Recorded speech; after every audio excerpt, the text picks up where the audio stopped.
A graça e a paz, estamos apresentando mais um programa Viva Mais, um programa da família, um programa da Igreja Presbiteriana Viva para a sua família. Deus tem sempre o melhor para nós e nesta noite Deus tem preparado para nós um bom testemunho, um testemunho de um homem de Deus, hoje lavado, remido pelo sangue de Jesus, mas que no passado teve muitas dificuldades. A gente sempre fala nos nossos programas das dificuldades que nós vivemos antes de conhecer Jesus. Porque essa dificuldade que nós vivemos, você também pode estar vivendo hoje.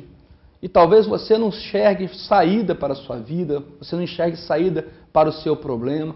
E quando nós abordamos aqui as dificuldades que vivem a família, você pode olhar para a sua família, olhar para a sua vida e falar assim, olha, eu também vivo essa dificuldade. Mas nós sempre trazemos para você também aqui uma palavra de vitória. Por quê? Porque Cristo nos garante a vitória. Jesus nos garante a vitória. Quando lutamos sem Deus, nós podemos até ter uma vitória momentânea, mas rapidamente aquela vitória escapa das nossas mãos e novamente voltamos a ser derrotados. Mas quando Jesus entra na nossa vida, a Bíblia diz que é de glória em glória, de vitória em vitória, ou seja, o Senhor vai nos abençoando, vai nos dando forças, vai nos dando sabedoria, vai nos dando discernimento para vencer as adversidades.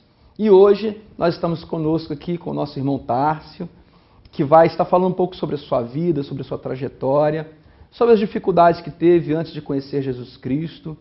Eu quero que você se apresente para o pessoal em casa, Tárcio, e fale um pouco sobre a sua vida antes de conhecer Jesus.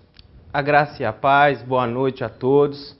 Hoje eu me sinto um privilegiado de estar aqui, participando um pouco da minha vida, da minha história, de tudo que eu passei até chegar a esse momento. E me sinto honrado em poder estar aqui e saber que esse veículo de comunicação vai alcançar a sua vida no momento que você está vivendo nessa noite. Então eu quero passar as dificuldades que eu tive sem conhecer Jesus, né?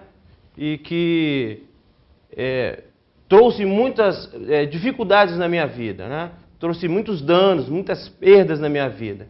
Eu venho de uma família de muitos irmãos, né? Eu sou o caçula, né? Os meus pais, por muitas das vezes, não tinham muito tempo em cuidar dos filhos, porque trabalhavam muito, e as responsabilidades da educação se dividiam entre os irmãos.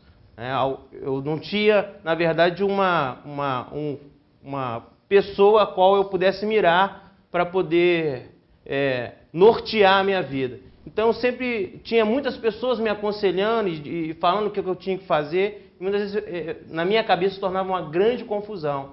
Então, com esse curso, com essa situação que eu vivia, veio muitos traumas, né? Porque eu tinha os sonhos, eu estava me projetando, né? E na minha infância, muitos me chamavam a atenção, muitos me cobravam, né? Logicamente com a preocupação da gente não fazer algo que fosse ofender a família ou trazer um transtorno para a família. Então a vida foi sendo muito dolorosa com isso. A gente foi criando alguns traumas, algumas tristezas, porque se sentia no meio de muitos órfãos. Entendi. No meio de muitas Quantos irmãos famílias. você tem? Fala... Nós somos 9 filhos, 8 irmãos, né? E eu sou o caçula deles, né? Geralmente o caçula é mais o queridinho, o xodó da família, mas tem um reflexo também do que você falou, muita gente orientando, muita gente mandando, muita gente querendo até o bem, mas às vezes até com opiniões diferentes, né? Você pegava a opinião dos mais velhos, mas de repente até com opiniões diferentes, isso fazia uma confusão, então, na sua mente, na época que você era criança, então, Tárcio. Justamente. Até mesmo porque eu peguei uma fase onde os mais velhos já estavam se preparando para sair de casa e já tinham uma responsabilidade já muito grande. E meus pais sempre foram cuidadosos na questão do comer, né, do beber, do se vestir, mas não tinha aquele preparo de sentar e conversar e orientar conforme a vida ia cobrar da gente. Então, assim, foi uma infância muito problemática, porque em períodos meus pais férias, principalmente de escola, eles procuravam se livrar da gente, de uma certa forma, e mandavam para casa de parente, porque a casa ficava muito cheia. E, assim, não culpo-os, né, porque eram muita responsabilidade na vida dos meus pais. Então, de certa forma, a gente entendia isso e saía um pouco de casa e voltava no fim das férias para poder retornar à fase escolar. Então, a gente sentia-se, de uma certa forma, abandonado, mas tendo uma acolhida de uma grande família. Entendi. Então, apesar dos seus pais estarem presentes na educação, no aconselhamento, por causa da quantidade de ter muitos filhos, eles tinham muita dificuldade de dedicar tempo para cada um, né? Então, aqueles aconselhamentos, aqueles princípios básicos, né? A gente sabe que a gente tem filhos, eu tenho poucos filhos, e a gente sabe como é difícil, né, aconselhar os filhos. Para eles, então, muito mais. Então, faltou um pouco desse alicerce de princípios importantes para a sua vida. E quais as consequências que isso teve na sua adolescência e na sua juventude, Tarso? Fatalmente isso ia ocorrer na minha vida, né? Por não ter tido, meu pai sempre se mostrou um homem de caráter, minha mãe também, né? E isso que me deu uma visão de vida. Meus irmãos também sempre se colocaram numa posição assim, mas isso não era o suficiente. A gente chega numa adolescência já com um espaço muito grande vazio, né? Porque falta informação, falta orientação, e a gente, na verdade, quando chega nessa fase da adolescência, a gente quer descobrir o mundo, ou o mundo quer nos descobrir, né? E a gente começa a ter experiências sem ter responsabilidades. E isso vai trazendo um transtorno, porque aquilo que a gente traz da infância, que a gente pensa que é o certo, a gente começa a colocar em prática na adolescência. E, na verdade, eu vivia uma grande ignorância nisso tudo. Eu não tinha a certeza daquilo que eu estava fazendo, eu não tinha condições de tomar as decisões que eu precisava tomar na adolescência. E com relação a isso, e pertinente a isso, veio as experiências da vida, né? Porque o mundo, ele te abraça, ele te engole de uma certa forma. Ele vai apresentando aquilo que, na verdade, para ele, vai satisfazer a carne. Então a gente começa a ter contato com coisas que a gente tem dificuldade de sair depois, né? Vai apresentando a questão do álcool, vai apresentando a questão das farras, das noites, né? Que são verdadeiramente, para o adolescente, grandes mentores de abortos na adolescência, né? Acaba matando o adolescente essas experiências que você vai tendo. Vai afetando a moral, vai afetando a dignidade, vai subtraindo até a confiança que esse adolescente tem junto da família, né? Então, vai minando ali as estruturas da família, e você passou por isso na sua adolescência, na sua juventude, e de repente agora você vai mudar para um outro status, você vai se casar. Como é que você conhece a Andréia, com que base você conhece, e como é que você forma essa família, Tarso, sua esposa? Acontece de uma forma assim, posso dizer, inesperada tudo isso. Comecei a trabalhar, posso dizer, prematuramente.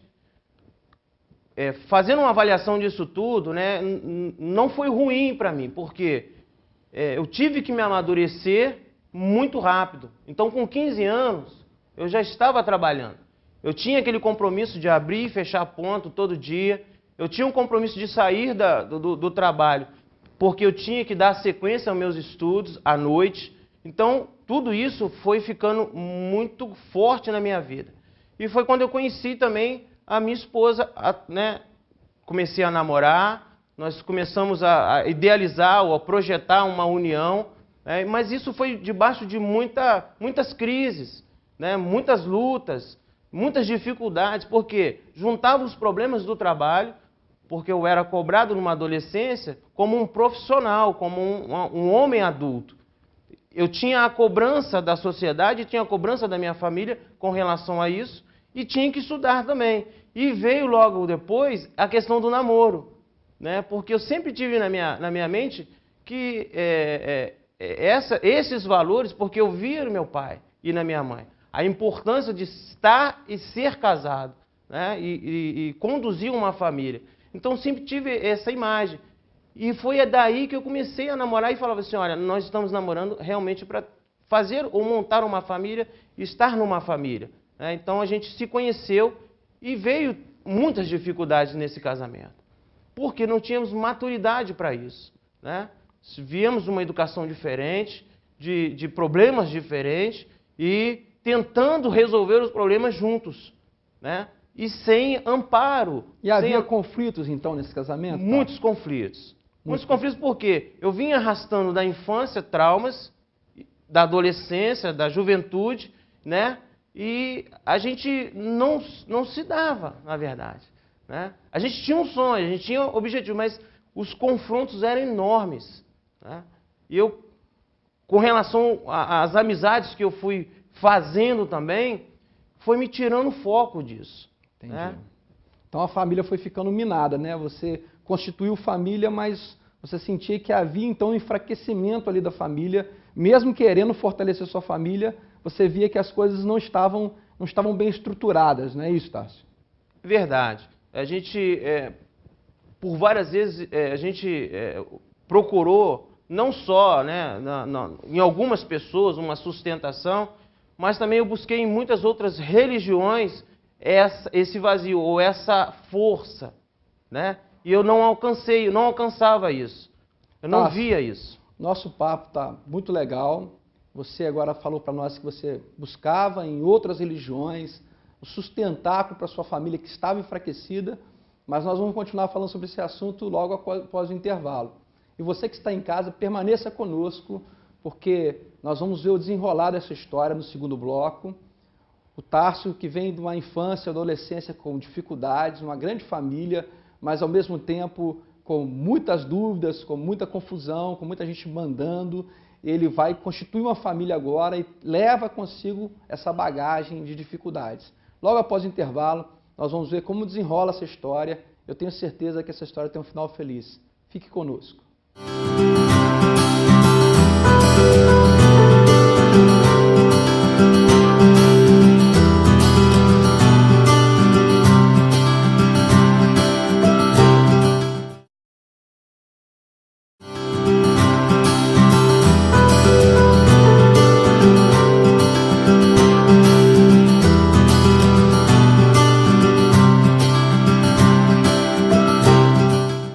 Graça e a paz, estamos de volta com o programa Viva Mais, o programa da Igreja Presbiteriana Viva. E antes de continuar o testemunho que nós temos nessa noite com o nosso irmão Tássio, eu quero convidar você a participar de uma de nossas reuniões. Deus tem algo para falar a você e Deus quer falar com você profundamente. Eu quero convidar você em uma de nossas igrejas. Às quartas-feiras, o nosso culto é às 19h30. Em Volta Redonda são mais de 30 endereços e aos domingos as nossas reuniões são às 19 horas. Leve a sua família, leve a sua esposa, leve os seus filhos, leve um amigo para participar conosco. Deus tem algo tremendo a falar com você, Deus tem respostas para te dar, Deus tem um caminho para mostrar para você, um novo e vivo caminho, que é Jesus Cristo. A nossa igreja está localizada na Avenida 2, número 38, no bairro Vila Rica, próximo ao hipermercado Macro. E a nossa igreja sede, a nossa igreja mãe, a nossa sede principal em Volta Redonda, está na Avenida Senhora do Amparo, número 1154, que temos ali o nosso irmão, grande pastor e bispo, José Elias Gomes, um homem sábio, um homem realmente muito instruído na palavra de Deus, que também tem o poder de Deus sobre a vida dele para ajudar você nas suas dificuldades. Então, vá a um dos nossos templos, espalhados pela cidade, ou frequente uma das nossas igrejas que foram citados os endereços aqui. E nós vamos continuar agora com a história do Tássio. Tássio, diante dessas dificuldades que você estava vivendo no seu casamento, qual é o momento crucial que você encontra com Jesus Cristo? Esse momento existiu, é verdade. Devido a toda essa trajetória, veio um acidente automobilístico, né? No meio de uma crise no casamento, no meio de uma crise familiar, eu sofri esse acidente, onde eu perdi uma da minha visão, e eu me senti, na verdade, no fundo do poço. Eu me senti derrotado e por muitas das vezes eu não queria nem viver mais. Por quê? Com esse acidente eu fiquei incapacitado de manter a minha vida ativa no trabalho, em todas as tarefas que eu tinha. Então eu me senti, na verdade, um grande vazio. E foi quando eu fui convidado a ir à igreja. Minha esposa já tinha ido, né? E me chamaram, né? Foi a vida do pastor João Maciel e a vida da pastora Cirleia que me levou até a igreja. E naquele momento no momento que eu cheguei na igreja, acompanhando a pregação, eu comecei a entender do propósito de Deus na minha vida. Eu achava muito interessante aquilo porque algumas pessoas testemunham isso. O pastor, né, que era hoje bispo Queiroz, ele começava a pregar e ele olhava para a minha direção, parecia que só tinha eu dentro daquela igreja enorme. E ele foi falando aquelas coisas, e parecia que ele já me conhecia há muito tempo e estava vendo o vazio que estava no meu coração e na minha vida. E o que eu queria viver. Na verdade, eu estava ali como a última esperança da minha vida, né? E eu lembro muito bem de um texto que ele mencionou em púlpito, e ele falou assim, olha, conhecereis a verdade e a verdade vos libertará. E esse texto ficou ecoando no meu coração o tempo inteiro, porque eu ficava perguntando, poxa, eu já fui em tantos lugares, ainda não conhecia a verdade, quem é essa verdade? E eu lembro que em pensamento, em espírito, eu ficava me questionando, porque ele apresentava um Deus ao qual eu ouvia, né? Eu me lembro na minha infância que dentro da casa dos meus pais, a Bíblia sempre ficava aberta, mas nunca ninguém lia. Na verdade, ela ficava como enfeite naquela estante, né? E ninguém passava nada daquele Deus que existia dentro daquela Bíblia para mim. E quando essa palavra veio ao meu encontro, eu falei assim, eu quero experimentar isso. E na verdade eu fiz um desafio, na minha pequenez, eu fiz um desafio àquele Deus naquele momento, na minha ignorância. Porque naquela pregação, ele falava que Deus pode e quer mudar a tua vida. E mesmo com tudo aquilo, eu falava assim, nem eu acho que eu tenho jeito mais. Eu acho que eu não tenho esperança mais. E eu desafiei, na verdade, aquela palavra. Eu falei, se esse Deus existe, eu quero ver ele mudar a minha vida a partir de hoje. Então esse foi um ponto marcante na minha vida. Este encontro que eu tive com Deus. E a partir daquele momento, eu me lancei a esse Deus. Eu coloquei a minha vida à disposição desse Deus. E esperando Ele essa mudança na minha vida. E aí? E aí Deus fez tudo o que Ele quis comigo, né? Primeiro me tratou na minha alma, tratou os traumas que eu vivi, né? Com tudo aquilo que eu vivi na família, no meu casamento, né? O meu filho que já tinha nascido, me projetando para o melhor que Ele tinha para mim. Então, a partir daquele momento, eu comecei a me envolver com as coisas de Deus. Eu comecei a ir na fonte matar a minha sede, que era Jesus Cristo. Eu comecei a conhecer Jesus Cristo na íntegra. Então, Jesus Cristo começou a transformar a minha vida. Ele começou a me dar oportunidades e começou, na verdade, eu falo muito isso nas células, ou nas pregações, ou nas reuniões em que a gente está. Fisicamente eu perdi uma das visões, mas Deus me deu uma visão espiritual a qual eu não tinha. Amém. Então Ele começou a me colocar num lugar de honra. Ele começou a trazer para mim responsabilidade ao qual eu nunca imaginei em poder conduzi-las. E hoje, como você serve ao Senhor Jesus, Tarso? Hoje eu sou membro da Igreja Presbiteriana Viva. Passei por um curso, por uma caminhada, fui diácono, né? Eu fui presbítero e hoje sou consagrado evangelista. Sirva ao Senhor como evangelista, sirva ao Senhor como filho de Deus. E hoje eu tenho as responsabilidades, porque durante essa trajetória com Deus, Ele já me levou em vários ministérios. Passei por junta diaconal, liderando a junta diaconal da igreja a qual eu frequento. Passei pelo ministério de louvor, passei pelo ministério profético, e tudo isso Deus trabalhando na minha alma, trabalhando no meu espírito, aquilo que Ele espera de mim. Com essas passagens, Deus foi me tratando, preparando para liderar. E hoje, para a honra e glória do Senhor, Ele me colocou num lugar onde eu sofri no passado. E eu espero, nesse momento, direcionar principalmente para os jovens. Porque hoje eu estou numa liderança de jovens. E quando eu olho para a juventude e faço as visitas na casa dos jovens e converso com os jovens, o meu coração arde e é aquecido por Deus para que eles não venham passar pelo que eu passei. O tempo que eu perdi, né, nos traumas, nas dificuldades que eu tive. Então eu assim, louvo ao Senhor porque hoje eu estou num lugar e liderando um ministério ao qual eu posso falar diretamente com os jovens e dar uma esperança de mudança de vida para todos esses jovens. Amém, Tarso. Uma história linda, uma história de superação.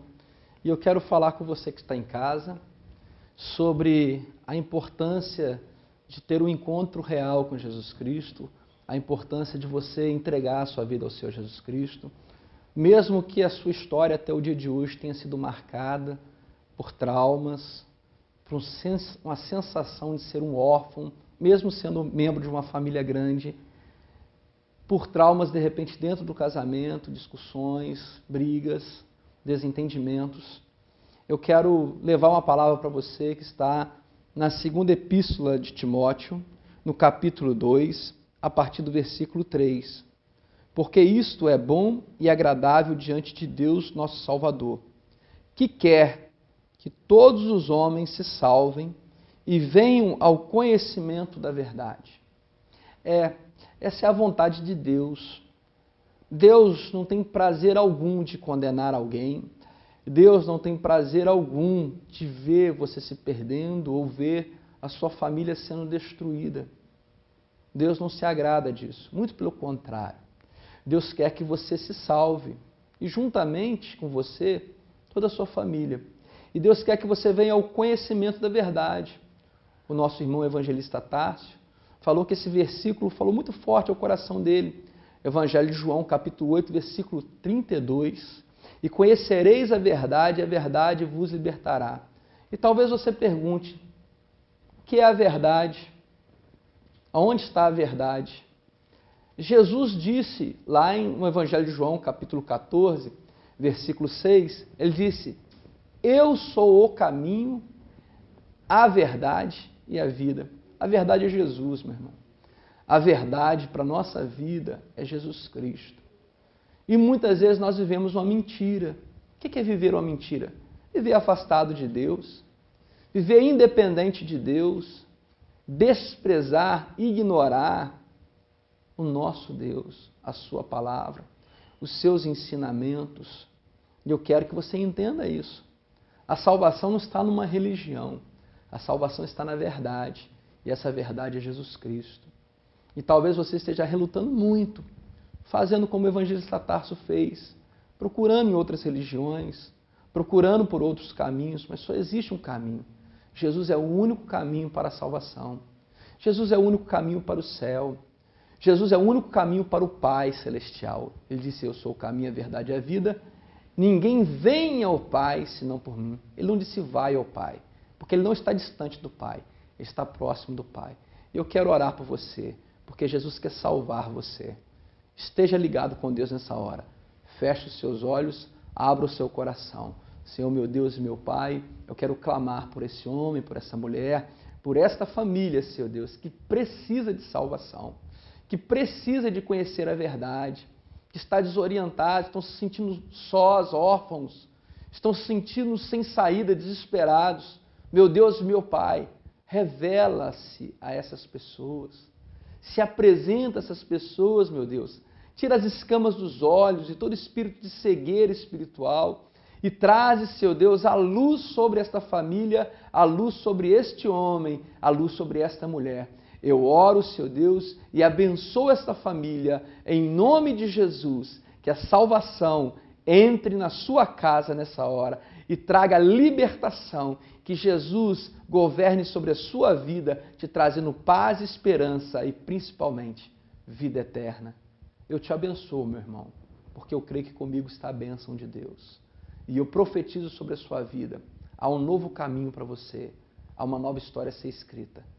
Fique com Jesus. Amém.